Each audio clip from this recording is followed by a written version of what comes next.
Hi there, this is Dilys Gayan and welcome to the Inspired Selling Podcast, the place where coaches, consultants, trainers and professional experts discover how to attract, convert and retain more of those big corporate clients. And when I talk corporate, I don't mean the big international corporates. I'm just talking about maybe mid-sized corporates, smaller corporates, large SMEs and mid-sized SMEs. And the key, of course, is to do it on a consistent basis. And that's what I help my clients do. And that's why I have guests that I interview that can help us to attract those clients more on that consistent basis. And I have a fabulous guest for you today in Fiona Allman-Treen.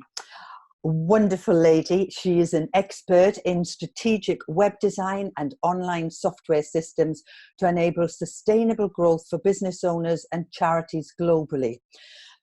She's an established presenter and devout believer in encouraging entrepreneurship in young people. And Fiona founded Hastings-based web agency Fat Promotions Limited in 2001. Creating effective websites and online solutions for a portfolio of international and blue chip clients. And I love what Fiona has to say. She said, what makes our service different to other web design agencies is our focus on marketing and the end user. Well, of course, that's music to my ears.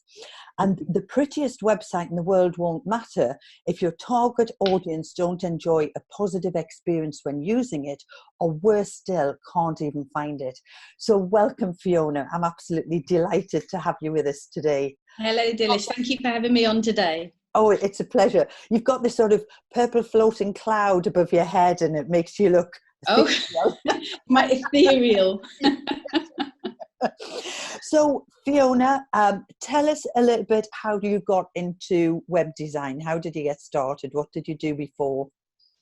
Well, I started out in graphic design. I studied at college and learned about graphic design and visual communication, and then taught myself websites. I remember somebody showing me a website and thinking, oh, I like that. That's quite interesting. And I think I bought a book that said something like Websites for Dummies, and took a day off and taught myself. And here I am. That was like 20 years ago.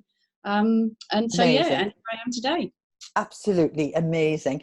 And I know, you've been running your business since 2001, so lots of experience. And I know that you've done lots of work for many large companies, mid-sized companies and small companies. So what would you say are the biggest mistakes you see, either when you're working with someone who's got a website and you're bringing it up to date for them to be a more functional, client attractive kind of website, or someone who's just starting their business and wants a website? Or actually, let's go back to the other one, talk about the ones where you're updating. What are the mistakes you're seeing? The biggest one that I see across every size of company is they're not focused on their return on investment. Right. And which is just, as you just mentioned there in the lovely introduction, if the till's not ringing, you can have the prettiest website in the world. But if you're not getting sales, you're not getting consistent, good, high quality inquiries, you're manually carrying out calculations. I spoke with a customer this week and he said, well, I take the information from my customers and then I do it in Excel and then I send it back to my customers. So I'm like, your website can do all of that in a nanosecond. And so the time that it's taking you to respond, if your competitors have done that in a nanosecond, you've lost the sale. Yeah. So you need a website that really earns its keep. It's got to earn its keep. The first thing I ask any client is, who's your target market? Mm-hmm. And then I ask, what can I get off your desk? And right. I think people need to shift their mindset around websites that, oh, I have to have a website or I need a website. Maybe you do, maybe you don't. But if you're going to have one, it's got to earn its keep. You wouldn't take on a member of staff and sit them at a desk and not tell them what you want them to do. Your website has to really, really work for you. Yeah. So when you talk about ROI then, and you say it's not earning ROI, what mistakes are they making? What's missing? A lot of them is people focus on search engines and visibility. There are some people who say, I actually heard somebody say recently, Google doesn't matter, which I won't even know that can of worms. Yeah. But they say, well, I've got to get traffic. And you can have thousands of traffic. We had one client who had over 4,500 visitors every week to their website, and they had a 1% to 4% conversion rate to being a customer. Right. So they're saying, well, I need more traffic. Well, no, you don't. I'd rather have 100 customers who buy than 1,000 customers who don't. So what was stopping them from buying then? If they were having 4,500 visitors, what was going wrong or what was missing? They weren't getting into the mind of the customer. They were too close to their business, and it was, I sell this or service, or I sell this product, and not thinking, what's the problem that I solve for my customer? Or why does having this product in their life enrich my customer's life? They weren't getting into that. And once you get into that customer mindset, then you know what to show on your website. Because being found is great, but if they find you and don't like you, it's like meeting somebody at a party you don't want to talk to. You're not going to remember their name. Yeah. So, and it's the basic principles of marketing, really, isn't it? It's making sure that the messaging on your website resonates with what's going on in the head of that prospective client, so that they're looking at it and going, oh my God, that's me. Exactly. And I think as well, I've seen so many people spend a fortune on guaranteed number one on Google. And let me tell you, anybody who rings you up and says, I guarantee you number one on Google, unless they own Google, they cannot guarantee it. Yeah. I can't guarantee what another company can do as a performance for you. And these people who phone up and say, I guarantee number one. And I've had people come to me and say, well, I've already spent thousands on this optimization, and all I've got is traffic, no customers. So you've got to remember, it's all about the customer. Always, whether it's your website or your promotional material, it's always about your customer. Yeah, absolutely. And just certainly from my own experience, I guess it's also the ease of use. If you're struggling, to try and navigate to where you want to be, that's a no-no as well, because you just click off. And again, if you get into the mindset of the customer, you've got to think, a decent web agency will say to you, okay, so who you're aiming at. Okay, so say you're aiming really broadly at women 30 to 45. They've got young children, Facebook users, Instagram users. So straight away that says, so you think, well, that's not your website. Well, no, it's not, but it says you want to be leading them from social media to your website. You want to have an integrated feed on your website. So as soon as you update your Facebook, bang, your website's updated as well, which Google likes, up. And you've also got their mobile users. So your website almost doesn't matter what it looks like on a desktop computer. And people say, well, I've looked at it on my desktop and it looks fantastic. Say, great, but all of your customers are on one of these. Exactly. So it's not just, it's what they're used to. So with navigation, they need to have decent navigation on a mobile. It doesn't matter what it looks like on a desktop. You can have all the little buttons along the top you want. They won't see them on a mobile. Right. Yeah. So it's all about staying in that customer mindset. Yeah. And again, I'll just repeat what I've said. That's the basic principles of marketing is getting into the mindset of your ideal prospective client. Yeah, and very often it's not the business owner's fault. When it's the business owner I'm dealing with, they can't help it. They're too close to their business.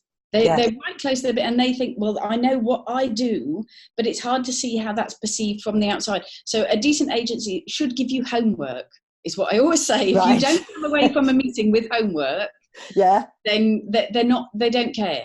They're just going to say, yeah, we'll do your website. That's it. Yeah, excellent. And of course, the other thing that's going on, particularly with people who are setting up a business, will think that they'll do it themselves, a DIY kind of drag and drop type of. Do you call that a platform? Use a drag and drop platform? Platform, yes. Yeah. So what are the pros and cons of that? The upside of it is obviously it's cheap. Yeah. It's super cheap, and They do all say you can be up and running in a few hours. I've yet to meet the startup who's never built a website before, build a decent website, build any sort of website in a couple of hours. It always takes a lot longer than you think. So the upside is it's super cheap. And there's some nice ones around, you know, if you're a one-man band and you just want something, just a single page or 2 pages, get me up and running and out there, it's a start, you know, so there's that side to it. The downside is you don't own it. It's like leasing a car. The minute you stop the payments, they take it back. Right. So you can spend time building up a website and promoting it. And the minute you stop those monthly payments, they just switch you off. You're gone. And you've got to start all over again. So you could find yourself, you think, well, this will do for a year. But in a year's time, you've got to start again. Yes. You've got to start all over again. And with Google and other search engines, Google is not the only fruit. With Google, they don't like them. They simply don't like them. There's a lot that say, oh, you can put this plug in, you can put that plug in, and it improves your search engine visibility. Homegrown sites, your Wix, your Squarespace, all of those sort of things, they do not rank well in Google. You can put an enormous amount of work into it. But again, the minute you then switch to a proper site, you lose all of that. You have to start again. You disappear out the rankings. So it's really, it makes you very vulnerable. And with, I mentioned plugins there. They're like little bits of code that you can add onto your site to do extra things. Those are all or mostly created by third parties. Right. So you've got a website with one company, but you've got a plugin from somewhere else and a plugin from somewhere else. And those little plugins all have to be kept up to date. I can't tell you how many websites we've dealt with where people say, well, I built it myself and it was great for the first 6 months. And then I didn't update some plugins. I don't know what that is. I don't know how to do it, but I didn't do it. And my site came down. Right. It can disappear. We've got one customer at the moment, they're dealing with public sector contracts. They're high profile and they're still trying to get by on this tatty little yogurt pots and string website that just, it's down because they didn't update their plugins. It's gone down. Yeah. But as you say, horses for courses, if you're a sole trader and you just want a 1 page or a 2 page, and it's just for that, to send someone to that page. Yes, it's better than no website at all. At all. But however, and I know that isn't the type of client that you work with anyway, but they could probably still get a 1 page done by a professional website designer. Yes, and I mean, if they come to a professional web designer or web design agency, the biggest thing that I see now is values. Look at their values as a company. If someone comes to us and they say, I just want 1 page, 2 pages, we're too expensive, you know, because we're not priced for that target market. So I can refer them to little one-man band web design agencies that I know, and they can get something decent as a startup. And then when they're ready for a proper site, which generates real inquiries, which is targeted, which is visible, which does everything that they want it to do, then they can come back to us. But a decent agency should be honest enough to say to you, you know what, you don't need all the bells and whistles. For now, you could make do with this. Yeah, indeed.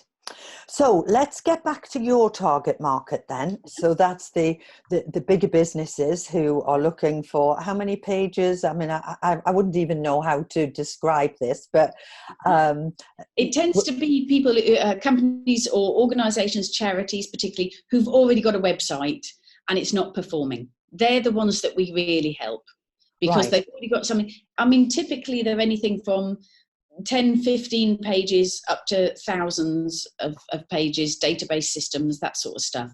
But it's anyone who's already got a website and it's just not performing. They're not getting consistent, high quality inquiries. They don't come up in Google. They never check it. They never update it. They haven't got anyone looking after it because a website, you can't just create it and leave it.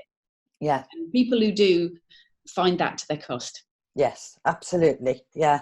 I know I don't know how many years ago. And in fact, it was my new website.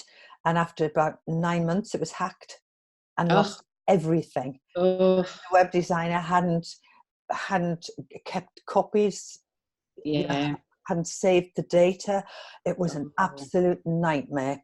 Yeah, we hear it far too often. Yeah, I felt very stressed, I have to say. Yes. In fact, I was into sleepless nights, to be honest. It I was can believe it. trauma. I was like, oh, what? It's all gone. Oh, there was nothing. So let's give us an overview then. Mm-hmm. If someone's got a website, it's not performing for them, and they know that their product or service is good, but they're not getting the traffic or they're not getting the conversions once people are visiting. What are the essentials people need to think about if they come to you and you create a new website for them? What are the essentials you would put in there?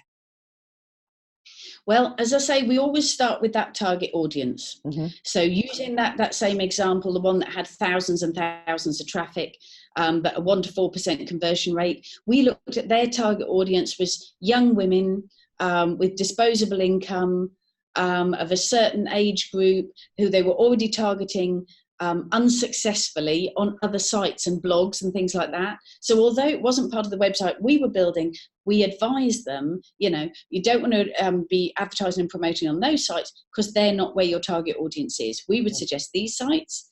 And then when those young women were coming to the site, they didn't want to see just product photos. If you plonk your product on a desk and take a photo, it's not inspiring. It doesn't inspire you. Yeah. You don't look and go, oh, wow, that looks fantastic. But what I said to them was they were selling handbags. They were selling mid-range designer handbags. And I said, get a bag of them, get on the train, go down to Brighton, walk through trendy little areas, or you can do the Shoreditch is also lovely as a backdrop. Mm-hmm. And you go up to every brightly coloured, pretty young thing, and you say, we're here doing a model shoot for our brochure, for our website, and we've had a model not show up. You've got a great look. Would you sling that over your shoulder and let me take a shot? And you can put it on your Instagram and tag you. Yeah. They had a queue of women waiting to do this. Just oh my God, yeah, definitely want to do it, definitely want to do it. The publicity was huge. It caused a real stir in the middle of Brighton. I can imagine. They almost had like guerrilla marketing right there. Yeah. But then those shots were on their website. So it instantly made, when people came to the website, instead of a bag on a table, they saw somebody young and funky and smiling, having the time of their life with one of these bags over their shoulder. Mm-hmm. Conversion rate went up to 16%. Fantastic. Quadrupled conversion. Yeah. And of course, then there's other basics. Don't make people register before they buy. Mm-hmm. People say, but I want their data. No, you want their loyalty. Yeah. And if you show them trust and let them buy from you without wanting to know their inside leg measurement, they're going to come and buy from you again. Mm. So don't make them purchase. Don't make them register before purchase. And search engine wise, oh, that's a dark art in its own. That's a whole other podcast. Yeah. But you want somebody, if somebody says to you, an agency says to you, oh, we're really good at search engines, say, well, tell me one of your sites and what they should come up for. And then type it in. That's the easiest thing. My company's called Fat Promotions. My name's Fiona. Nobody can remember my surname because it's Allman Treen. It's half the alphabet. It's double-barreled. It's all sorts of fancy. Nobody can remember it. But people remember Fat and Fiona. Yes. You can Google Fat Fiona and I come up. Because I've optimized my site for it, because I know that I'm known as that. So I've optimized my website for search engines for that key phrase. You also get some very dodgy sites, but there's, there's also mine at the top. Yes, I can imagine. So whatever your product or your company is known for wants to be in your website, wants to be optimized for that. Mm-hmm. Okay. Any other top tips? I must admit, I was making a little list. I'm thinking, oh my gosh, and there's so many. One is your choice of image. Mm-hmm. You must choose to show the solution, not the problem. Right. Because as I said, people don't want a bag. They want the lifestyle of the funky young thing with a bag over a shoulder. Mm-hmm. Another great example is we did a site for a homeless charity, and their current website was full of images of people sleeping in doorways. Yeah. Well, nobody wants to see that. We all want to solve it, but we don't want to see it. So we changed it for imageries of hands. So they didn't want to show people's faces, obviously, for data protection and personal protection. So we had things like hands holding a bowl of soup, because they run soup kitchens. Right. We had hands holding and talking to each other, just a couple of people talking where you couldn't see their face, because they offer companionship for homelessness. So we're showing the solution in the imagery. Your website is very visual. It's got to tell that story as soon as people land on it, but don't tell the problem, tell the solution, share that solution. Right, excellent. And then it puts your company or your charity in a really positive light. And they are eye-catching images really as well, aren't they? Yeah, exactly. And they're human. People don't like putting people on their website. Put people on your website. Right. Yeah. I dealt with a marketing consultant who didn't have a photo of herself on her website. She had a picture of her dog. Right. She didn't have a picture of her. And I said, but talented. I said, you're the person who's going to walk through my door. I want to go, oh, straight away, I know you. I've already got that connection. That's what you want. Form your connection with your website, and you've sold your business to them before you've even walked through the door. Yeah, excellent.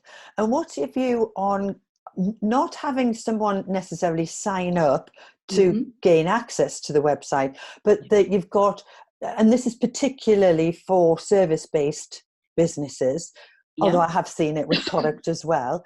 I have a lovely website. My daughter found it, actually. It's called Tillits, and they sell women's clothes, and they do a 10% off thing, and you put your email in.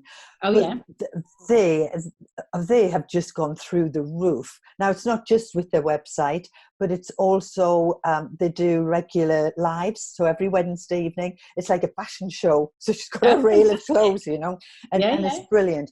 But the website's really attractive as well, because when you click on or you hover, it turns around the picture, so you see the dress, then you see someone in the dress. Exactly what you're talking about. Exactly. You've got to have people. If you're dealing, everybody's dealing with people. They used to say people buy products and people buy people. I just think people buy people. Even if you're selling a product, I want to see somebody with it. Yeah. And just based on what you just said there, it made me think about Tillits and the way they're presenting their stuff. Yeah, spot on. Anyway, going back to what I was saying in terms of having a sign-up box, having a freebie. So on my website, for example, you can get a free resource, 21 surefire ways to find your ideal client. And you just give me your name and your email, and then I can capture that data and form a relationship with them. So what's your view on that? Is it a yes or a no or an always? Definitely works. You've got to give them a taste. And then you ask for something after that. So we run a site for a coaching company, and they have a really popular blog, really popular blog. And I said to them, after it gained a bit of traction, after it became popular, I said, right, so now instead of letting everyone read all of your blogs, let them read the first 2 or 3, and then there's a see more button. And when you click that, it says, oh, we'd love to show you more. Can we add you to our newsletter mailing list? And then you'll get first view of future blogs. Right. So it's not saying if you want it, you have to give something to me. It's saying we'd like to give you even more. Yeah. So it's remembering again that you're giving them more. And everybody who's looked at their blog has signed up to that. So now they've still got a really successful blog, but they have a massive growing mailing list that they can use for future promotion as well. Yeah. And of course, it's all opt-in. GDPR, I can't believe how many people still have add me to your mailing list ticked by default. You're not allowed to do that. Yeah. You must ask people to tick. So what do you say? What are the exact words that people should have? Because I believe, just from talking to someone yesterday, that there was some new legislation came in July. Yes, they keep changing it. They do like to keep moving the goalposts. Yeah. The latest legislation for UK companies, this is, so if you're overseas it won't apply, but for UK companies is you must make it clear, so you no longer actually have to have a tick box, but you must make it clear if they give their information, they are consenting to being contacted by the name of the company and in what way. So you can't just say you agree to be added to the mailing list. You can't say that. Right. So what we tend to say is just above the submit, where they put their information before the submit, it needs to say by pressing the button below, you consent to being contacted by Fat Promotions Limited. Right. By email. Ah, right. Or I'm you may say making a note of this Fiona? Yes, jot it down. Yes, you consent to be contacted. Consent to be contacted by company name, by email, by method. So it'll be email and post and telephone. Right. Okay. And you must also say you may change your preferences at any time. Yeah. And give a link to your privacy policy, which must be on your website. Yeah. I hope everybody's taking a note of this, Fiona. Because they have also increased the fines, haven't they? Yes, they have indeed. Yes, it's quite phenomenal. Yeah. And people are like, oh, I'll be all right. And I think they have already fined quite a few people quite significant amounts. Some high profile, big corporates have been fined. Yeah. And some small businesses think, well, they won't come after me. They don't care. They don't care what size you are. If somebody complains, it only takes one complaint. And somebody can do that in good faith. We've had an insurance company that we deal with their website, and they had somebody complained and said, I never agreed to be on this mailing list. And they were able to show that they're tracking and show that they had signed up, and when they'd signed up, and the woman went, oh, I completely forgot. I'm so sorry. Right. Yeah. If they hadn't had that data, it wouldn't have been questioned. Yeah, absolutely. And I think probably what's happened, and I hold my hand up, and I think I'm guilty of this too, is that when GDPR was high profile, we were all on it and getting the details, and we were going to listen to presentations and really understanding it. And now it's kind of just passed and gone. And of course, Brexit's taken its place. Yes, something else to worry about. That's become high profile. But GDPR has taken a back seat, and really people need to consider this or reconsider it again and look up and make sure that they're adhering to the rules. And again, your web design agency should be taking care of you, should be taking care of your site and notifying you, advising you on any changes like this. They should be keeping you up to date. It's not your job to go back to your web design agency and say, did you know the legislation's changed? Yeah. They should be coming to you. Yeah. And that's what I love about you, Fiona. And that was why I asked you on, actually, because I know how much you care about your clients, and, you know, you go above and beyond. You're not just working to the normal spec. There's always that little bit of extra that you give. Well, our work all comes from referral. So if people don't think we're doing a good job, they're not going to tell their friends. Exactly, indeed. So if anyone would like to get in touch with you, how might they do that? Easiest way is to go to my website, go to www.fatpromotions.co.uk, or look me up on LinkedIn. You can Google me on LinkedIn as well with Fat Fiona. It's a really good diet incentive. It wasn't funny when I was pregnant. But yeah. So yeah, you can just look me up. I'm not hard to find. And I'll put the links in anyway, Fiona, and people can get in touch with you. Thank you ever so much. This has been really insightful. And again, you know, all the best to you. And I hope that you continue to grow and flourish and serve people in the way that you are. So thank you very much. Thank you, Dilys. I really enjoyed being on. If anybody that sees the podcast wants to reach out to me, I'll be more than happy to have a free introductory call, have a chat, what we can do to help. So Thanks for having me on. You're more than welcome. Bye for now. Take care. Bye. So some great stuff from Fiona there. And the main message that came through for me was, in fact, you know, keep your website client focused and think about the solution and not just the problem. If you're selling products, make sure that, you know, you're showing them in a lifestyle type of way. I'm sure that won't be the terminology that Fiona uses, but you know what I'm saying. And I think the other thing that's really important is this GDPR, that there were new rules brought out in July, and, you know, make sure that people are aware. If you're getting them onto a mailing list, make sure that they're aware that they're going onto the mailing list.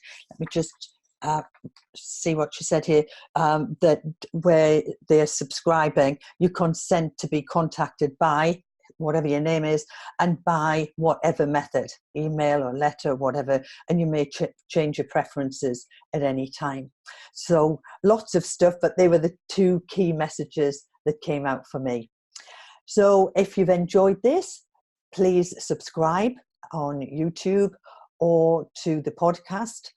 And also come and join me on my Facebook group, Inspired Selling, where I'm in there on a daily basis. And if you've got any questions or you want to mix with like-minded people and of course become known for what you do, then that is the place to be. So that's Inspired Selling. It's a private group in Facebook. Look forward to seeing you next time. And in the meantime, go out and inspire your clients and help them to achieve their goals or solve their problems, and in a way that is so very, very client focused. Look forward to seeing you next time. Bye for now.